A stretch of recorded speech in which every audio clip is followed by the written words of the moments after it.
Dentro de la cultura cristiana, es decir, todas las naciones que conformamos parte de lo que denominamos cultura occidental, no importa si nosotros somos creyentes o no, no importa si tenemos religión o no, no importa si somos católicos, protestantes o cualquiera que sea nuestra iglesia.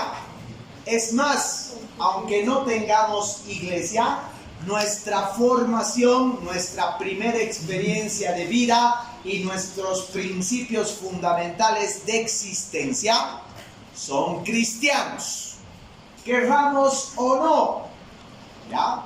Reitero, chicos, más allá de lo que creamos o no. Yo, por ejemplo, soy ateo, pero he decidido ser ateo a lo largo de mi vida. De principio, en mi familia me han formado con una serie de valores, de principios, de cuestionamientos, de mitos que pertenecen al mundo cristiano.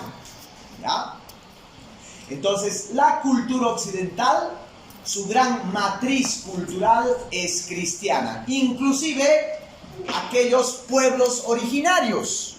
Porque si pensamos, por ejemplo, en los pueblos aymaras, en los pueblos quechuas, en los pueblos guaraníes, todos ellos pueden haber tenido una matriz cultural de las religiones tradicionales. Pero cuando han venido los españoles, han impuesto una fe que después ellos mismos la han adoptado. Y por lo tanto, aún esos pueblos originarios tienen una matriz cultural cristiana.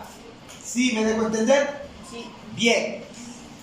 Primer punto. Segundo punto. Como cristianos que somos, nuestro principal referente cultural, todos los mitos y todos los valores cristianos, se encuentran recopilados en un solo lugar, en un solo objeto, en un solo libro. ¿Qué se llama ese libro? Biblia. La Biblia. Aunque la mayoría de ustedes no hayan leído en su puta vida la Biblia, sea como fuere, gran parte de las cosas que les han explicado, gran parte de las cosas que les han dado, eso ya no puedes entrar. Ya no puedes entrar.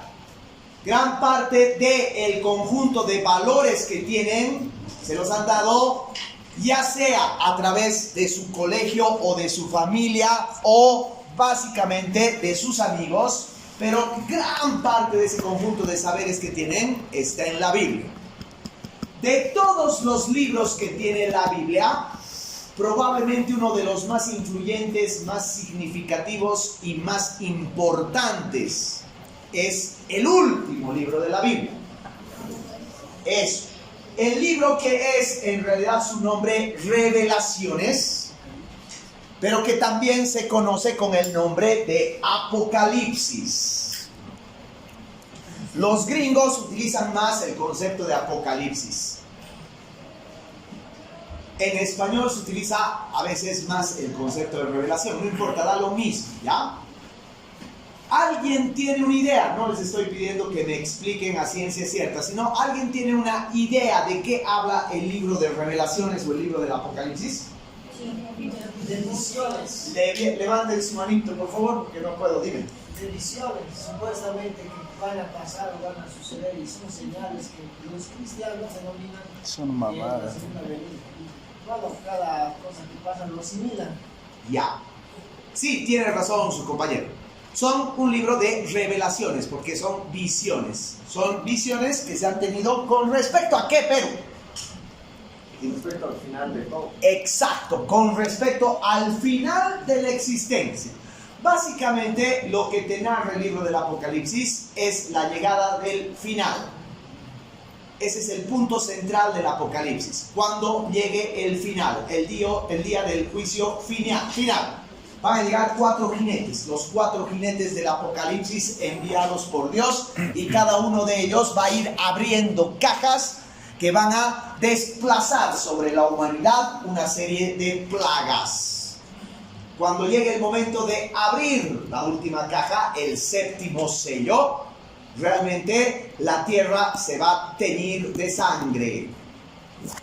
casi 15%, dice la Biblia, haciendo referencia a la gran cantidad de los mares, se van a teñir de sangre, de plagas, de destrucción total. El libro del Apocalipsis es probablemente uno de los libros más terroríficos de la historia de la literatura y probablemente también de la historia de las religiones. Habla entonces el Apocalipsis del fin del mundo. Un fin del mundo que literalmente y racionalmente Dios lo va a mandar. Un rato, un día de estos, Dios, que está emputado con nosotros, nos va a mandar la destrucción y vamos a cagar todos. ¿Entienden? ¿Por qué nos va a hacer eso Dios? Porque nos ama, dice. No, vamos a hablar de la ironía, que da para mucha ironía, es verdad. Pero alguien tiene la explicación de por qué Dios decide o va a decidir destruir la naturaleza, destruir al hombre. Como en Sodoma y Gomorra, por el pecado. Sí. Muy bien, porque somos criaturas mal hechas. Somos seres humanos que vivimos en el pecado, pero sobre todo somos seres humanos que vivimos a partir de la explotación, a partir del propio canibalismo, no porque nos comamos la carne de los otros, sino porque nos comemos su alma, su espíritu, nos comemos la pureza del ser humano, nos comemos básicamente todo lo mejor que Dios nos ha dado, merecemos la muerte. Todos vamos a cagar. La pregunta es, ¿todos? Menos los creyentes, digamos, ¿no? Hay gente que se va a salvar. Yo voy a creer cuando llegue, digamos. Ahorita. Hay gente que se va a salvar. Esa gente se va a salvar, ¿por qué? No necesariamente por ser creyente. Porque puede ser vos muy creyente y ser un pecador. O ser un mal tipo. Se van a salvar aquellos que siguen la doctrina de Dios. Aquellos que siguen la doctrina cristiana. Del dictador. Aquellos que siguen básicamente los preceptos de una religión que es en teoría una religión de amor. En resumidas cuentas, se van a salvar los obedientes. ¿Ok? ¿Por qué estoy empezando esta clase? Porque este es el punto de partida de uno de los más bellos libros de ciencias sociales que se han escrito en los últimos 10 años. Este libro se llama Misa Negra y pertenece al gran historiador, economista y al mismo tiempo cientista social inglés llamado John Gray. Librito que es muy, si quieren ustedes, popular en el correo y que se van a comprar valor de 15 pesos. Porque la gente se compra porque este John Gray es un pendejo, porque le ha titulado su libro Misa Negra y le ha puesto una portada donde se ven así diablos y demonios que están destruyendo el mundo. Entonces todo el mundo piensa que se trata de un libro sobre magia negra, pero nada que ver, es un libro espectacular sobre lo que estamos viviendo hoy en temas de globalización, pero a partir de la mirada política. ¿Qué dice John Gray en este bello libro? Dice que toda nuestra cultura, lo que les acabo de explicar, está formada en torno al texto del Apocalipsis. Y que en ese texto del Apocalipsis está toda la doctrina cristiana. O sea que desde que el cristianismo ha conquistado el mundo, hablemos del siglo III después de Cristo, cuando el cristianismo se empieza a expandir por todo Occidente y cuando llega a su máximo apogeo el siglo VI, el cristianismo ha expandido su doctrina. Y el 99% de la doctrina cristiana está en el libro del Apocalipsis. Por lo tanto, aquí en el libro de Apocalipsis están los más importantes parámetros de análisis de cómo es el pensamiento y la doctrina cristiana. Primer punto, la doctrina cristiana se basa, y el pensamiento cristiano se basa sobre una dialéctica de la oposición. Como ninguna otra religión anterior, digamos, solo los judíos y los cristianos entienden el bien y el mal como cosas separadas. Si ustedes se fijan en las religiones del Medio Oriente, en la religión egipcia, en la religión griega, en la religión que al mismo tiempo era romana, el bien y el mal andaban juntos. Un Dios podía ser bueno y malo a la vez. Un Dios al mismo tiempo podía ser un tipo que tenía grandes virtudes, pero al mismo tiempo podía ser un vicioso. Entonces, el bien y el mal era como en ese precepto del budismo, ¿no? El yin y el yang, el bien y el mal, todo a la vez. El cristianismo es una de las pocas, si no la única religión que ha dividido eso. Y te he dicho, el bien está por un lado, el mal está por el otro. Por lo tanto, son conceptos absolutamente separados. Eso quiere decir que Dios representa lo absolutamente bueno. Es el único Dios en la historia de las religiones que es totalmente bueno. En ningún momento Dios es medio envidioso, o medio malo, o medio, qué sé yo, no sé, borracho, como Zeus, por ejemplo. Silencio, ahí atrás, a ver, por favor. El diablo es una figura absolutamente mala. En ningún momento hay ambigüedad entre ambos. La separación entre el bien y el mal está dada a partir de ese símbolo entre Dios y el diablo. Nosotros, repito, aunque no seamos cristianos, tenemos esa dialéctica de la oposición. ¿Quién me da un ejemplo?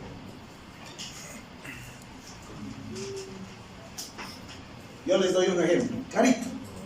La mayoría de la gente, ¿no?, entiende el fútbol y compara y dice o Messi o Ronaldo. Piensan en una dialéctica de la oposición como si no existieran otros. Entonces la mayoría de los pelotudos piensan que esos dos son lo único que representan el fútbol. ¿Por qué? Porque aunque no sean creyentes, son cristianos. Porque viven en una dialéctica de la oposición. Siempre ha pasado eso en todos los ámbitos de nuestra vida. Porque siempre te han dicho, ¿qué prefieres? ¿Los Beatles o los Rolling Stones? A la verga, AC/DC. Los Beach Boys. ¿Qué prefieres? ¿Charly García o Spinetta?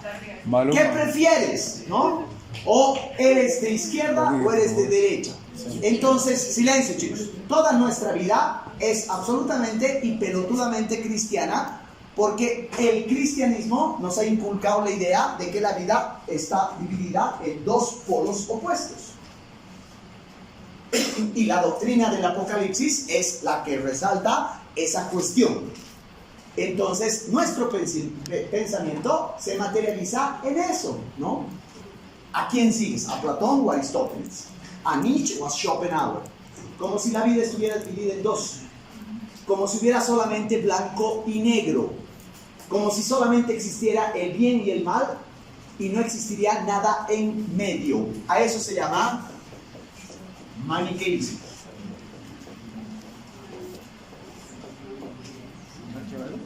A ver, silencio, por favor. El maniqueísmo es aquellas posturas de vida que entienden, por decirlo de una manera metafórica, la realidad en blanco y negro, que piensan la vida en torno a opuestos, que no existe para esas personas una posibilidad de algo intermedio. Y como les digo, esto es parte del pensamiento generalizado. ¿Eso qué quiere decir? Que la doctrina cristiana piensa las cosas en términos de premio y castigo. Si haces el bien, tienes premio. Si haces el mal, tienes castigo. Eso también es muy cristiano. Creer que el bien absoluto nos va a llevar a un paraíso, nos va a salvar y nos va a llevar básicamente a una vida mejor, es un pensamiento cristiano. Creer que hacer el mal nos va a llevar al infierno, nos va a degradar, nos va a destruir, es absolutamente cristiano. Y silencio. Y eso básicamente se proyecta también en nuestras formas de vida. Si no les hubiera dicho esto, la mayoría de nosotros piensa la vida en términos de premio y castigo. ¿Por qué han venido a esta clase? Para probar. No entiendo. ¿Se dan cuenta? Y eso es muy cristiano. Es muy cristiano. Entonces, ¿por qué no te pasas en rojo? Porque me pueden meter preso. ¿Por qué no te rebelas contra tu profesor? ¿Por qué no le discutes con tu profesor? Porque se va a vengar de mí. Nuestra vida está materializada en términos de ese premio y castigo. Eso es absolutamente cristiano. Y cuando se abre el séptimo sello, cuando viene la destrucción total, entonces viene nuestra idea de ¿qué hago para salvarme? Porque la idea es salvar. Así como ustedes tienen la idea de salvar la materia, de aprobar con lo que sea, el ser humano piensa en salvarse de la destrucción. De una u otra manera, todos pensamos en términos de destrucción. No una, no mil, millones de personas durante la pandemia han hablado en términos de la destrucción del mundo, en términos de apocalipsis. No les voy a dar la palabra, por favor, déjame terminar un ratito, ¿ya?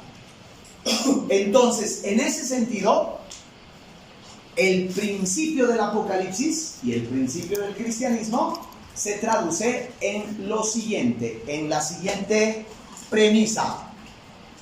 Para construir un mundo mejor, primero hay que destruir el que ya tenemos. Eso es lo que te dice el Apocalipsis. Dios va a destruir toda la asquerosidad en la que estamos viviendo. ¿Para qué? Para salvarnos del pecado.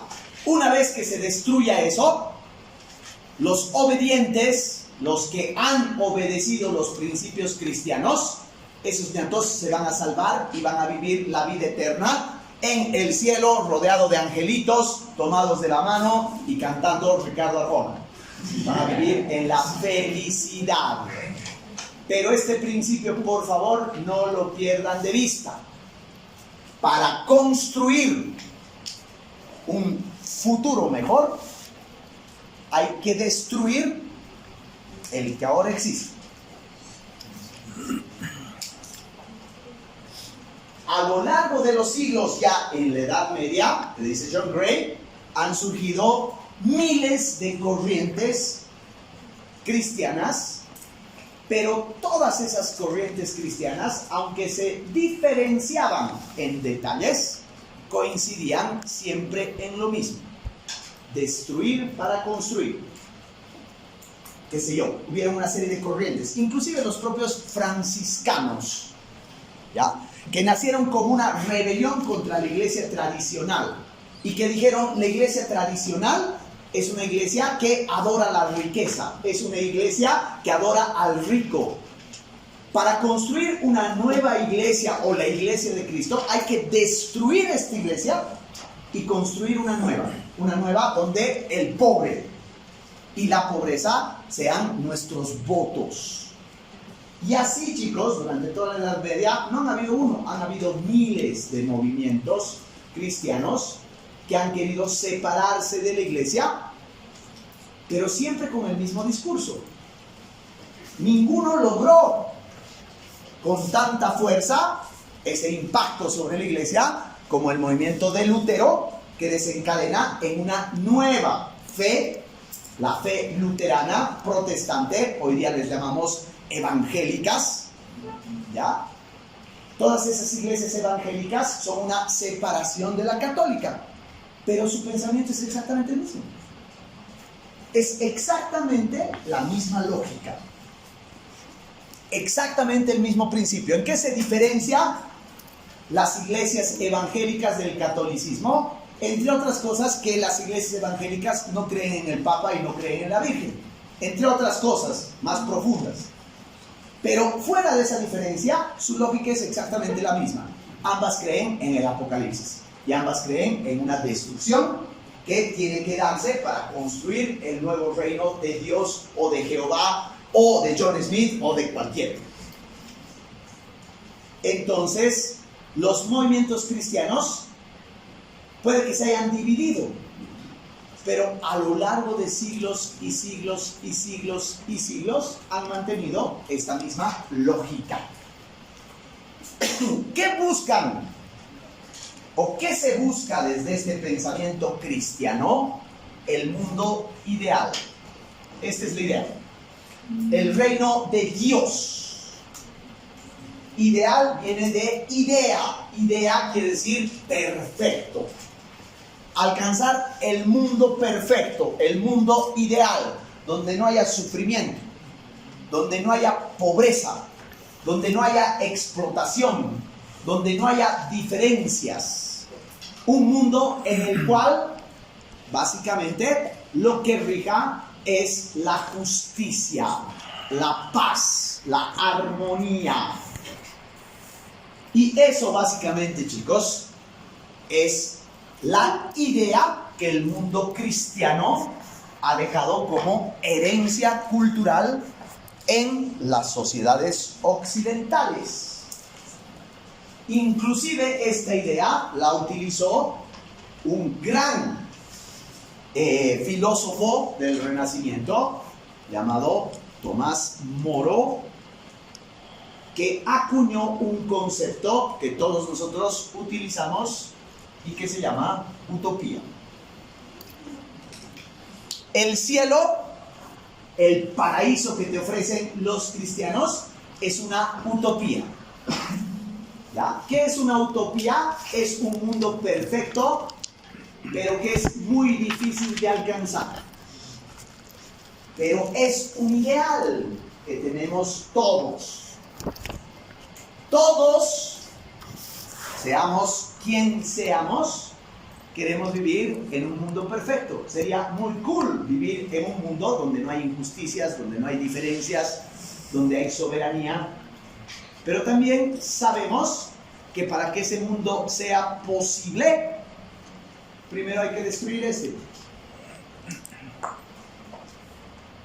Se trata de esa dialéctica de la oposición. Para que se construya algo nuevo, se tiene que destruir lo que ya existe.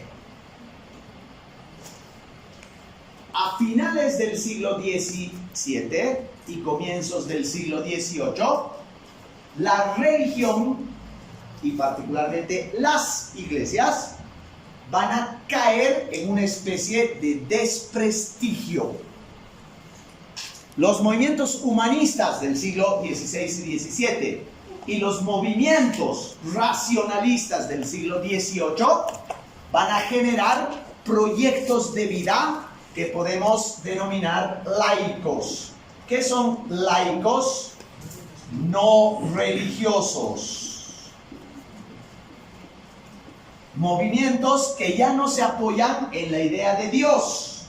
Movimientos que ya no se apoyan en el poder de la iglesia. Movimientos que, como Maquiavelo perfectamente definió, separan la iglesia del Estado. Incluso varios de esos movimientos consideraron que había que acabar con la religión y con la iglesia. Eran los menos, eran poquitos, ¿verdad? Pero hubo hasta la postura de decir, para que construyamos una sociedad mejor hay que destruir la religión. La mayoría de los pensadores racionalistas decían, para construir una sociedad mejor hay que separar la iglesia del Estado. ¿Sí entienden ese concepto, no es cierto? Separación de la iglesia del Estado. A esos movimientos los llamamos laicos. Estos movimientos laicos se basan en la razón. Para ellos, lo más importante en el desarrollo de una sociedad es garantizar una sociedad donde prime la razón. ¿Qué se opone a la razón? La fe. Entre otras cosas, ¿no es cierto? Por lo tanto, hay que buscar una iglesia, una sociedad racional, de hombres racionales. ¿Está bien? ¿Ustedes? ¿Todo bien? Ya, entonces no frieguen. En esa lógica, estos movimientos van a empezar a albergar una serie de principios que todavía el día de hoy consideramos que son principios universales. Uno, crear la democracia. Todos estos movimientos laicos racionalistas son movimientos que defienden la democracia como principio de vida. Son movimientos que además defienden la idea del bien común. El propio Maquiavelo.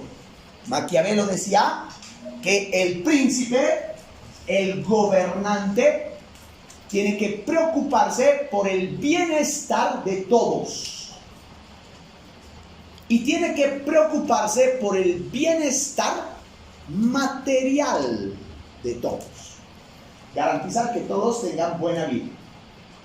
Al príncipe, dice Maquiavelo, le puede estar valiendo el bienestar espiritual. El gobernante no se tiene que preocupar por el espíritu de las gentes. El gobernante no puede dar misa para confortar a las gentes. El gobernante tiene que preocuparse por el bien material de las cosas. Y por eso, si el Estado se tiene que separar de la iglesia, el fin justifica los medios. Esa es toda la lógica que después, en el siglo XVIII, la van a llamar a su máxima expresión. De hecho, esos movimientos van a derivar en la premisa de que la razón nos tiene que llevar a una sociedad igualitaria, donde lo que prime es el bien común. ¿A partir de qué? De la democracia como factor. El contrato social, lo llamó Juan Jacobo Rousseau.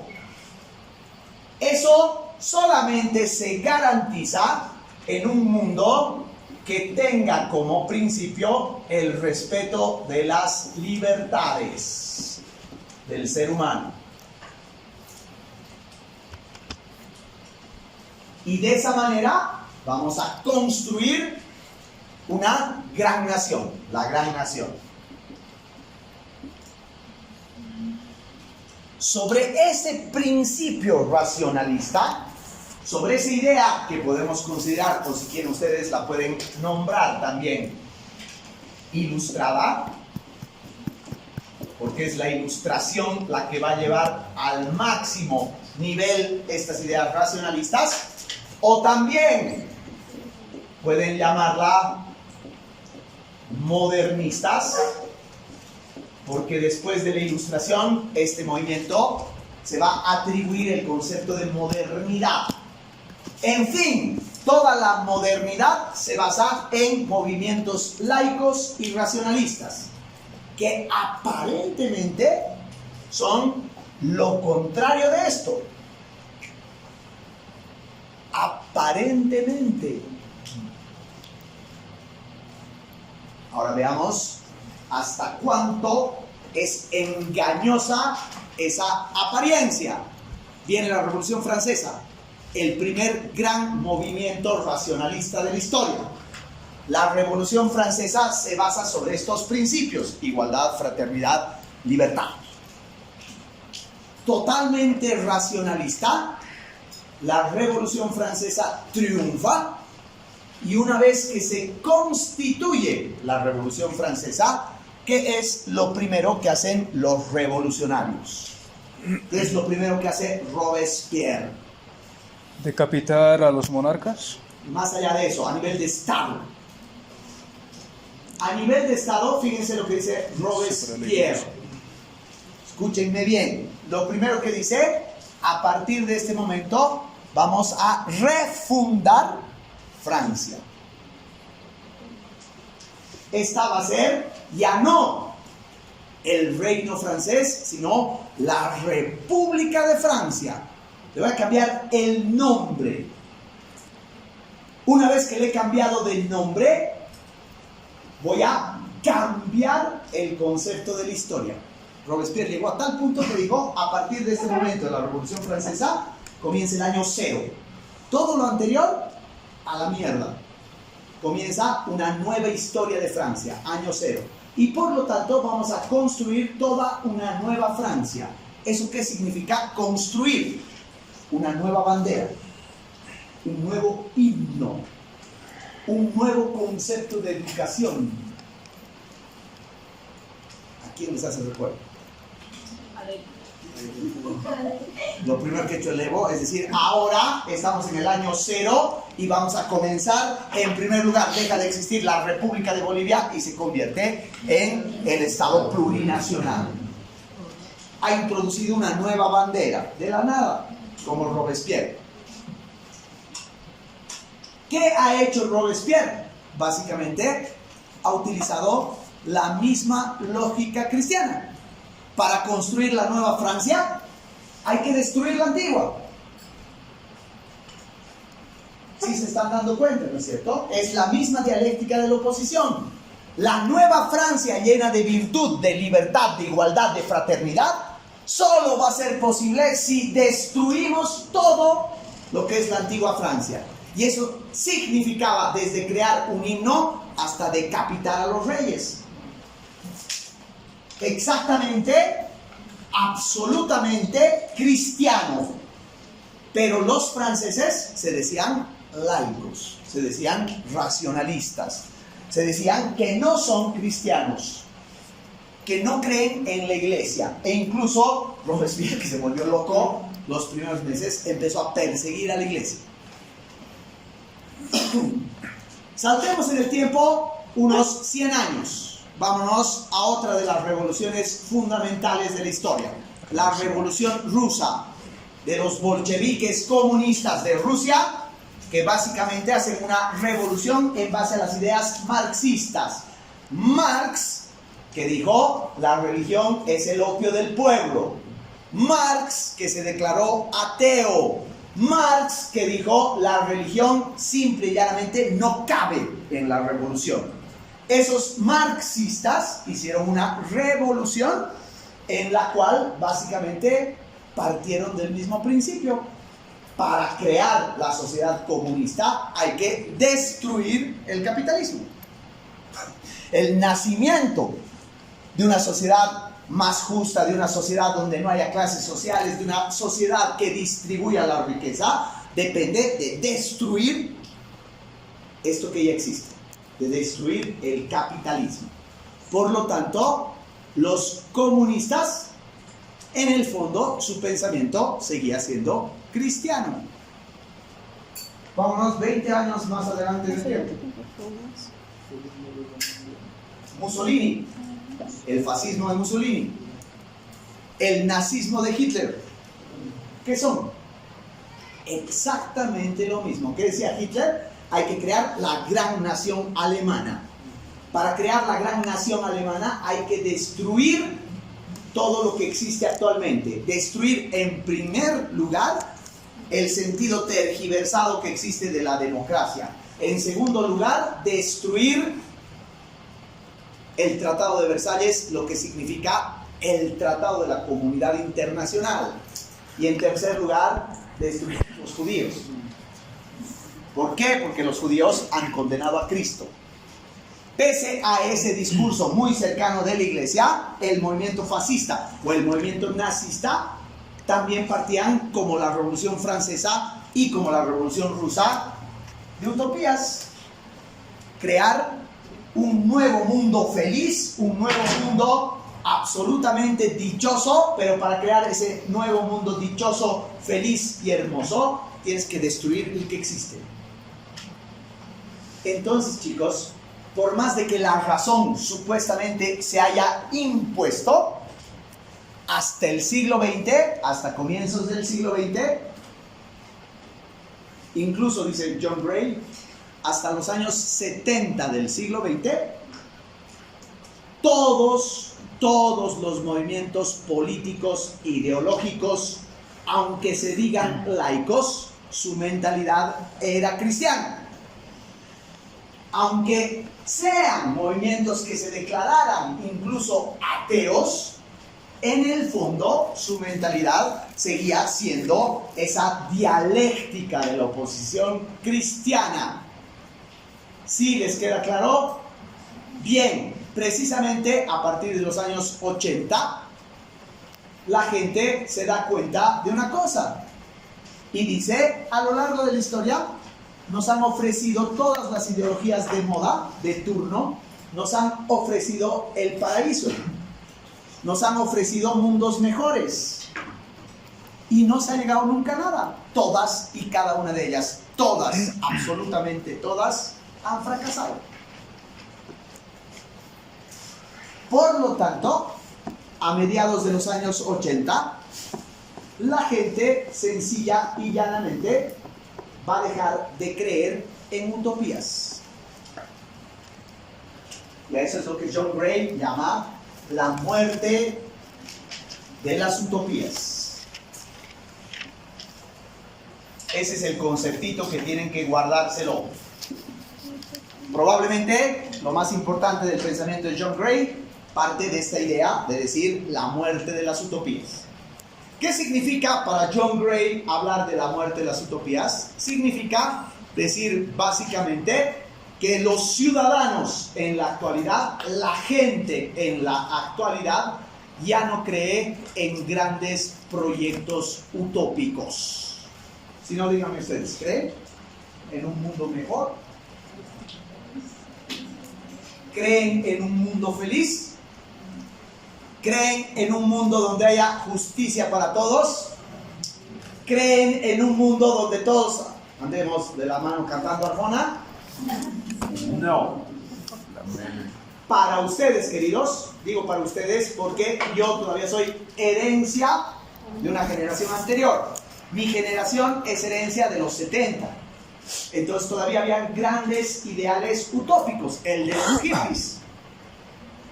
Pero los hippies, para llegar a ese mundo de paz y amor, exigían la destrucción de todos los valores tradicionales. O sea que era lo mismo. Ustedes, en cambio, ya no son herederos de nada. Han heredado a sus papás, a mi generación, el vacío. Entonces, ustedes sencilla y llanamente no tienen una utopía detrás. ¿Eso qué quiere decir? Que probablemente el 100% de ustedes no cree en las utopías. La utopía ha muerto como concepto. Ahora sí les voy a dar la palabra. Esperamos un cachito, primero a él, que me pidió, después a vos. Y después a vos. Ya. Empieza. Ya. Sobre la diferencia, como usted decía, ¿no? La lógica en sí del cristianismo. Aquí apunta el catolicismo porque en sí el pensamiento actual de los católicos, a lo que yo pregunté, ¿no? Es que ellos, su fin del mundo es cuando mueren, a diferencia de los cristianos que el fin del mundo es cuando el mundo se va a acabar. No, los católicos también creen en la idea de un acabarse de toda la humanidad para construir un mundo mejor. En eso son bien parecidos, son igual, son idénticos. Sí. Dime, hermano. Ya, licenciado, sobre esto de la utopía, si nos pasamos a la actualidad, sí, bueno, desde mi punto de vista, y se puede ver claramente, en la ciencia sigue viendo como un futuro mejor que la tecnología va a abarcar todo, ¿no? Que va a mejorar tanto en la contaminación, en todo eso, que va a haber formas de poder... ¡Silencio! Formas de poder disminuir lo que es la contaminación, mejorar los vehículos, los edificios, etc.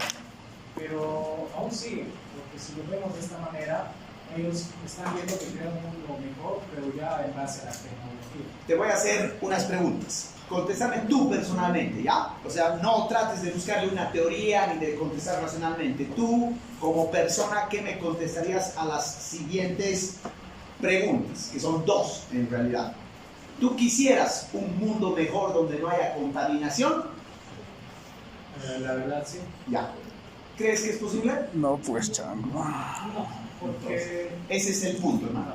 No necesitas explicarme porque te entiendo perfectamente, porque yo pienso exactamente lo mismo. Ese es el vacío que se ha creado, ¿entienden? Nosotros quisiéramos, no es que hemos dejado de querer, pero en el fondo algo aquí, Pepito Grillo nos jode al oído y nos dice, no seas pelotudo, eso no va a pasar. ¿Se sienten así? Dime, hermano. La verdad, ese concepto del cristianismo incluso se sigue manejando ahorita con la politiquería de ahora, incluso con el mismo Donald Trump que decía que América iba a ser grande otra vez. Ahorita vamos a llegar a eso, pero no sabes, spoiler. Nicole. Mi duda, dice, era respecto a la dialéctica de la oposición. Si bien usted mencionaba que tiene ese pequeño brillito que menciona que puede ser que sí, puede ser que no, muchos licenciados ahora también, como me ha pasado a mí, que dicen no hay gris, o es blanco o es negro, o es bien o es mal. Entonces nos enseñan eso directamente. Exactamente. Porque eso es herencia, por ejemplo, de muchos colegas solamente en el área de la comunicación. Pero piensen en sociología o en antropología, es herencia del marxismo, ¿ves? Y el marxismo es así una dialéctica de la oposición. Entonces, sí se mantiene. Dime, hermano. Yo quería mencionar, hace rato usted indicaba que la doctrina cristiana de que el bien y el mal, izquierda, derecha, blanco y negro, se mantenía solo hasta el siglo XX. No he dicho eso. He dicho que como movimientos han permanecido hasta el Renacimiento. Después ha surgido esto, pero en el fondo es lo mismo. Por eso, la misma doctrina, digamos. Claro, pero no como doctrina, sino como idea maniqueísta que se maneja hasta nuestros días. Acordate, Messi, cristiano. Sí, o sea, lo mismo que pasa en Ucrania, digamos. Exacto. La OTAN, o estás con Estados Unidos que con Ucrania, la vaina, o estás con los rusos, con los malos. No puedes estar Pero aquí. también hay movimientos que surgen en Latinoamérica donde dicen no estamos con ninguno de los dos, queremos la paz. A ver, aquí en el Facebook pon, no estoy ni a favor del gobierno ni al contra. No, pero hay movimientos, le digo. Hay personas. Obviamente que se oponen a estar a apoyar a un bando en específico. Déjame terminar esto a ver si se te aclara lo que estás diciendo. Como la mayoría acabamos de verificar ya no cree en las utopías, podríamos decir que nuestro amigo John Gray tiene razón. Las utopías como concepto, como ideas, han muerto. No porque no querramos, todo el mundo quiere vivir mejor. Y todo el mundo puede incluso querer vivir en paz, armonía, tranquilidad, igualdad, libertad, fraternidad. Pero sabemos, a diferencia de otras generaciones, sabemos que eso no es posible. Entonces, al morirse la utopía, al desangrarse la utopía, al agonizar el concepto de utopía, hay lo que podemos denominar desencantamiento. Ya no nos encanta, ¿no? Encantar como el hada madrina que te hace un encanto, ¿no es cierto? Ya no nos encantan los ideales colectivos. Es decir, chicos, querramos o no, ustedes van a priorizar proyectos de vida o grupales o individuales antes que colectivos. Sí, sobre el punto, ¿no ves? Sí, quería hacer aportar también como que entonces tampoco existe esta teoría de la globalización, ya que en el siglo XIX se ha prometido que los recursos materiales se van a abarcar a nivel global, lo cual es mentira. Que claro, eso es... Bruno Latour dice eso, ¿no? Que hay el concepto de local y lo... Eso hemos dicho en la primera clase, el concepto de globalización es un concepto mentiroso. Chicos, déjenme terminar el sitio, después les doy la palabra como hace rato, ya, para no cortar. Pero gracias, de verdad, porque me parece muy importante que esto esté despertando en ustedes ese interés. Ahora bien, escúchenme bien esto. Como la mayoría de nosotros estamos desencantados con el proyecto colectivo y sabemos que lo que nos queda es apuntar a proyectos individuales o a proyectos máximo grupales, entonces, en estos últimos años, lo que se ha generado entre la gente es un vacío existencial. ¿En qué sentido? ¿No es pues muy bonito vivir una vida que no tiene utopías? ¿No es muy bonito, chicos, vivir sin sueños? ¿No es muy bonito vivir en una realidad que te obliga a ser absolutamente pragmático sin tener sueños, esperanzas?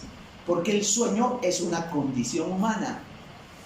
Y por eso nosotros soñamos, porque es nuestro refugio.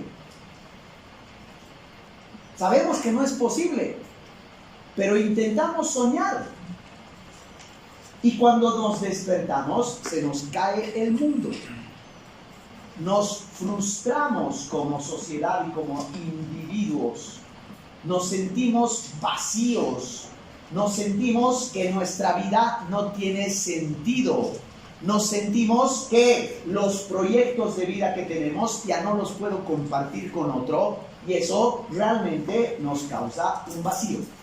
Entonces, ¿qué está pasando en el mundo?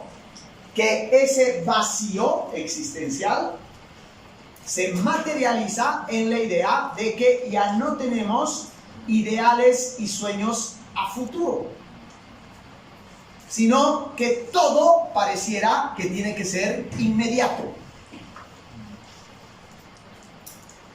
En otras palabras, chicos, no estamos pensando a largo plazo.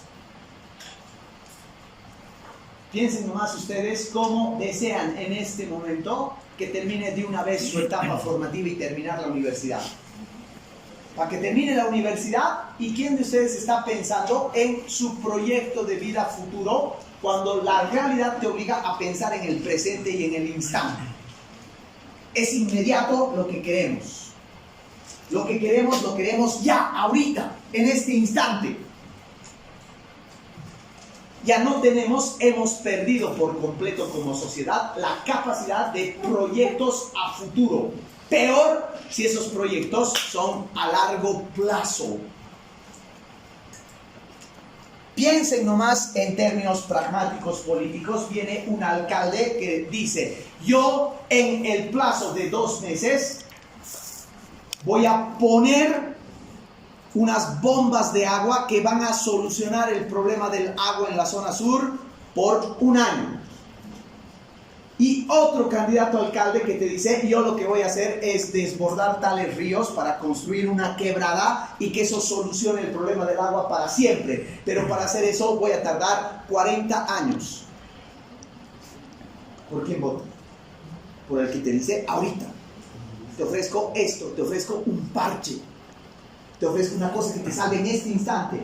Nadie piensa a futuro. Le vale madre el futuro. Porque inmediatamente esa inmediatez del mundo nos obliga, como les decía hace rato, a pensar o en intereses grupales o en intereses individuales. Esa es nuestra meta. Máximo beneficiar a mi comunidad, máximo beneficiar a mi sindicato, máximo beneficiar a mi grupo de amigos, máximo beneficiar a mi clase social. El resto de la sociedad se puede ir a la verga porque no me importa. Y además lo quiero ya, lo quiero ahorita.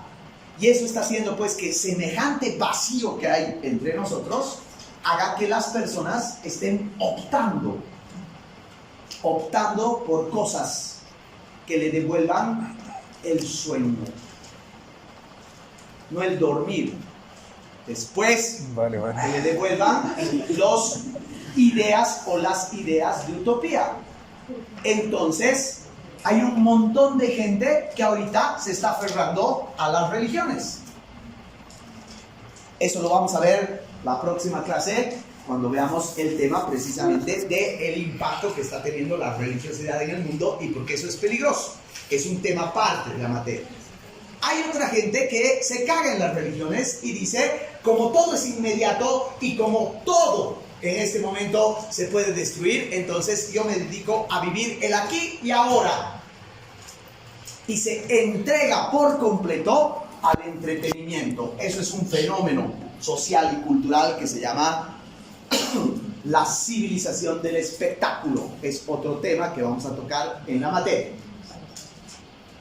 Otra gente está apuntando, como decía él de alguna manera, está apuntando sus objetivos a nuevos sueños y nuevas utopías que están creciendo como hongos. Llámense el indigenismo, llámense el feminismo, llámense el medioambientalismo, el animalismo. Son nuevos discursos que están surgiendo y hay gente que se está aferrando a eso, a nuevas ideologías, que es otro tema que los vamos a ver. Todos estos son temas de la materia que los vamos a desarrollar.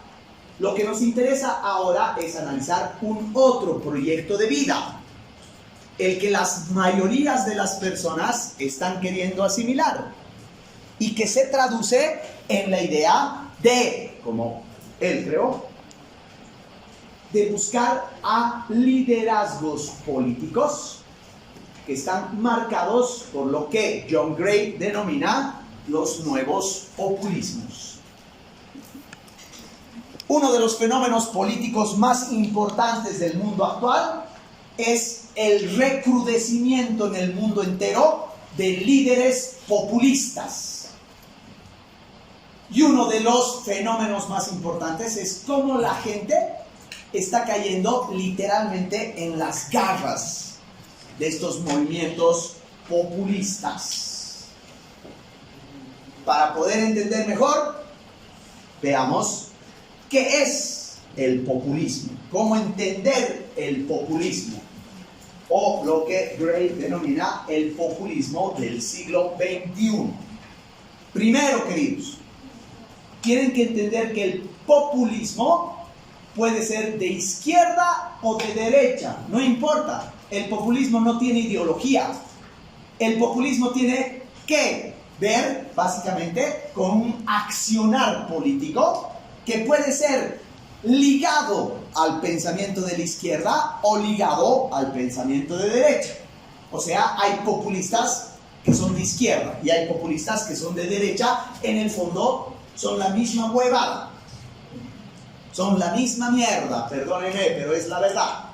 ¿Cuál es la diferencia? Los movimientos populistas de izquierda son los movimientos que le prometen al pueblo el control absoluto del Estado. Son los socialismos del siglo XXI latinoamericanos. Es Chávez, es Díaz-Cancel en Cuba, ¿no? Es Ortega en Nicaragua, es y fue el Evo y el MAS en Bolivia, es Correa en el Ecuador. Son todos esos movimientos que se dicen de izquierda, se dicen socialistas, pero en el fondo son populistas. Toditos ellos, ¿qué tienen en común? Los Kirchner, ¿qué tienen en común? El Estado como patrimonio del pueblo. Nacionalizar todo, que el Estado controle toda la producción. Y por otro lado, existe el populismo de derecha. Por ejemplo, un Erdogan en Turquía, un Trump en los Estados Unidos, un Bolsonaro en el Brasil, los movimientos del Lidey, no sé qué se llama en la Argentina.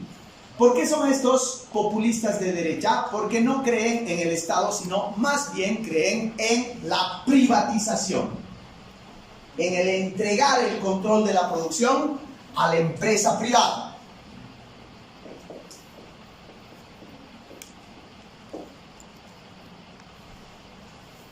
Eso es la única diferencia que existe entre ellos. ¿Qué tienen en común? Casi todo lo demás. En principio, chicos, un movimiento populista se distingue porque no tiene proyecto. No tiene proyecto a futuro. No tiene proyecto a un mañana. No tiene proyecto a veces ni siquiera de aquí a 5 años. Tiene proyectos absolutamente inmediatos. Quizás por eso el máximo representante del populismo de derecha, que fue Trump, es el mejor ejemplo. ¿Con qué proyecto ha ganado Trump las elecciones? Con construir un muro. Fíjense ese vacío. No está proponiendo cambios sustanciales para mejorar la sociedad norteamericana, sino está proponiendo construir un muro de aquí a ahorita. Y la mayoría de la gente que ha votado por él dice, ese es un proyecto. Piensen esto, chicos. Díganme un partido en Bolivia que tenga proyecto. De izquierda o de derecha, uno, díganme. ¿Qué proyecto tiene el Camacho? ¿Qué proyecto tenía Carlos Mesa? ¿Qué proyecto tiene el MAS? Todo lo que te han ofrecido está en base a proyectos inmediatos. No importa si eres de izquierda o de derecha, el populismo no tiene proyecto a futuro. No tiene sentido, por tanto, de la planificación. Por lo tanto, chicos, el populismo, ya sea de izquierda o de derecha, es peligrosísimo porque improvisa, porque pone parches, porque no da soluciones, porque sencilla y llanamente no tiene objetivos ni siquiera a mediano plazo. Y lo peligroso es que la gente igual vota por ellos. Segundo punto, los populismos se apropian para sí del concepto de pueblo. Y no hay concepto más prostituto en la historia de la humanidad que el concepto de pueblo, porque lo usas cuando quieres y a tu conveniencia. Piensen esto, chicos, solamente piensen esto. Ubíquense en el 2019. En el momento de peor crisis política en Bolivia, para los del MAS, el pueblo eran la gente del Alto y de Sencata que ha salido contra los pititas. Para la derecha boliviana, el pueblo eran los pititas. ¿Cuál es el pueblo? Así serían todos. Claro, porque una persona que está bloqueando un puente porque quiere que el gobierno de Evo Morales se caiga, esa persona se siente pueblo. Y sus líderes les dicen, tú eres el pueblo. Pero a la persona que va a ir a oponerse a ese otro movimiento, su líder le dice, tú eres el pueblo, y él le dice, él se dice a sí mismo, yo soy el pueblo. Y entonces entre el pueblo se agarran y le dicen, yo soy el pueblo, no, yo soy el pueblo. No, entonces el pueblo soy yo. A la mierda, ¿qué hacemos? Entonces los movimientos populistas se basan en ese discurso, decirte, tú que me sigues eres el pueblo, el resto no es el pueblo. Porque estos movimientos populistas piensan en sus nichos, en sus grupos. Al movimiento de Camacho en Santa Cruz le interesa un culo, un carajo el campesino. Su nicho es la población urbana de Santa Cruz y si puede llegar al resto del país, bien. Pero su nicho es ese, para el camba, para el camachista, para el propio Camacho, el pueblo es la clase media cruceña. Para el MAS, en cambio, que lo ha dicho además públicamente, la clase media no es el pueblo, le vale verga, es lo popular. Y esos son el pueblo. Entonces, cada uno se ha apropiado de un concepto de pueblo. ¿Eso qué quiere decir? Nadie piensa en el bien común. No están pensando en el bien común, están pensando en la inmediatez de captar a aquellos que te convienen. Y a esos les vas a decir pueblo. Tercer punto en común, izquierda y derecha, en algo que son maestros y son capos, es en construir el discurso del odio. Como Humberto Eco definió en un bellísimo ensayo, todos los movimientos populistas que en el fondo son como los fascistas o como los nazis, no importa si eres de derecha o de izquierda, lo que hacen es construir el enemigo con la misma lógica apocalíptica. Si para el cristiano el enemigo era Satanás, Belcebú, el diablo, para el populismo de izquierda el enemigo es el neoliberal, el de la derecha, el blanco, como lo ha dicho el ex vicepresidente Álvaro García Linera. Lo han debido ver ustedes, no una, sino cada vez que el Álvaro García iba a inaugurar obras en el campo, a los hermanos campesinos les decía, tu enemigo es el blanco. No tenemos que permitir que la derecha tumbe a nuestro presidente. Tu enemigo concreto es el neoliberal. Y lo mismo hace la derecha. ¿Por qué creen que vivimos en un mundo en el cual te acusan y te dicen, que es lo que vos estabas reflexionando hace un rato? En este país parece que solamente o puedes ser del MAS o eres neoliberal. ¿Por qué? Porque básicamente, para que triunfe un movimiento populista, el movimiento populista tiene que fabricar y construir un enemigo. Trump ha fabricado un enemigo, el migrante, el centroamericano.